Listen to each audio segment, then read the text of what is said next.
घरी पाहुण्यांसाठी मच्छीचा बेत असेल आणि तुम्हाला काय काय करायचं ते सुचत नसेल तर आजची थाली खास तुमच्यासाठी आहे। या थालीमध्ये सुरमई माशाचं कालवण असणार आहे, जवल्याची चटणी असणार आहे, आमटी भात आणि अर्थात मच्छी फ्राय। तर वेळ न घालवता रेसिपीला आपण स्टार्ट करूया। तर सुरुवातीला माशाचे तुकडे करून चांगली व्यवस्थित 2 ते 3 वेळा धुवून त्याच्यामध्ये कोकम, आगळ, मीठ आणि हळद लावून साईडला ठेवून द्यायची मॅरिनेशनसाठी। आणि आता कालवणाची तयारी करून घेऊया। तर कालवणाच्या वाटणासाठी 1 चमचा धणे, 7 ते 8 मिरच्या, लाल मिरच्या, बडीशेप, 1 टोमॅटो, 1 कांदा, 7 ते 8 लसूण पाकळ्या आणि अर्धी वाटी खोबरं किसून घ्यायचं आणि त्याच्यामध्ये कोथिंबीर लावून एकदम स्मूथ पेस्ट करून घ्यायची।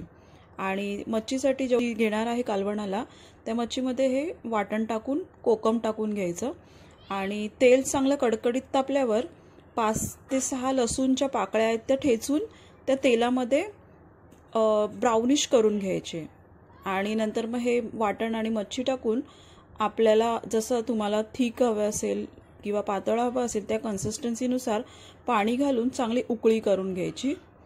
5 ते 6 मिनिटं ही चांगली उकळवून घ्यायची। मच्छी शिजल्यानंतर मीठ टाकून आवडीनुसार आपल्या मीठ टाकून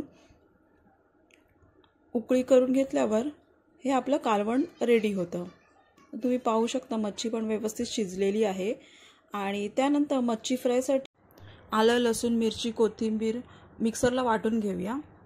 आता हे वाटून घेतलेले आलं लसूणची पेस्ट आहे तो 1 चमचा मच्छीला लावून घेतलेला आहे आणि त्याच्यामध्ये हळद, मालवणी मसाला आणि अर्धा लिंबू पिळून चांगलं व्यवस्थित त्या मच्छीला चोळून घ्यायचं आणि मुरवत ठेवून द्यायचं साईडला। तर ही मच्छी चांगली मुरेपर्यंत आपण आमटी भाताची तयारी करून घेऊया। तर इथे मी 1 वाटी तुरीची डाळ घेतलेली आहे, 2 ते 3 वेळा चांगली धुवून घ्यायची आणि त्याच्यामध्ये 1 टोमॅटो, 1 कांदा आणि कोथिंबीर, हिंग, मालवणी मसाला 1 चमचा, थोडीशी हळद घालून त्याची चांगली शिट्या काढून घ्यायच्या 3 ते 4।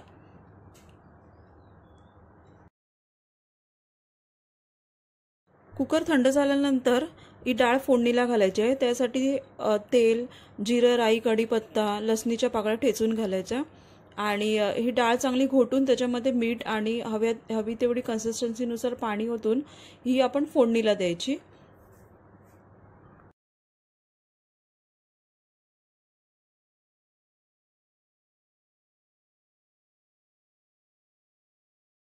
आता ही आमटी चांगली उकळून घ्यायची 5 ते 6 मिनिटं।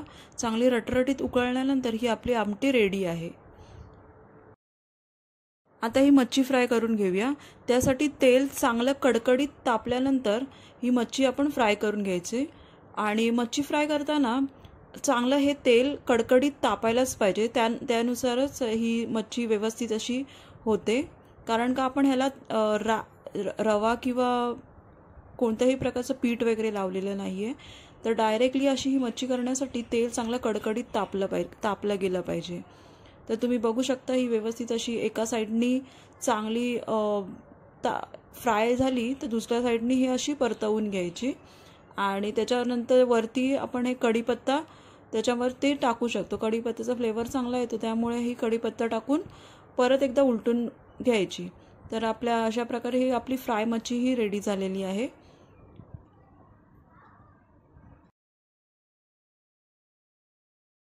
इथे तुम्ही बघू शकता कलेजी फ्राय ही रेडी आहे आणि आपला इंद्रायणी तांदळाचा भातही रेडी झाला आहे। आता जवळ्याच्या चटणीसाठी सुका जवला जो आहे तो मी चांगला भाजून घेतलेला आहे, असा सोनेरी होईपर्यंत चांगला व्यवस्थित कुरकुरीत भाजून घ्यायचा।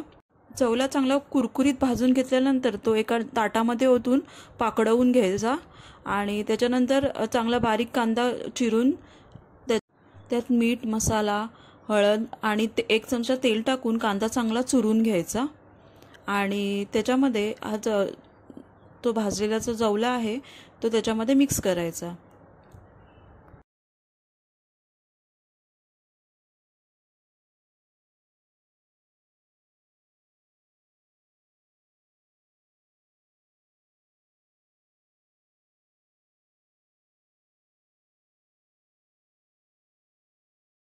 तर अशा प्रकारे आपली ही जवल्याची चटणी ही ती रेडी आहे, झटपट होणारी। आणि ही फक्त आमटी भाताबरोबर पण ही खूप छान लागते, तर तुम्ही नक्की ट्राय करून बघा. तर अशा प्रकारे आपली पूर्ण फिश थाली इथे रेडी आहे. रेसिपी आवडली असेल तर नक्की लाईक करा, शेअर करा आणि चॅनलवर नवीन असाल तर सबस्क्राईब करायला मात्र विसरू नका. धन्यवाद.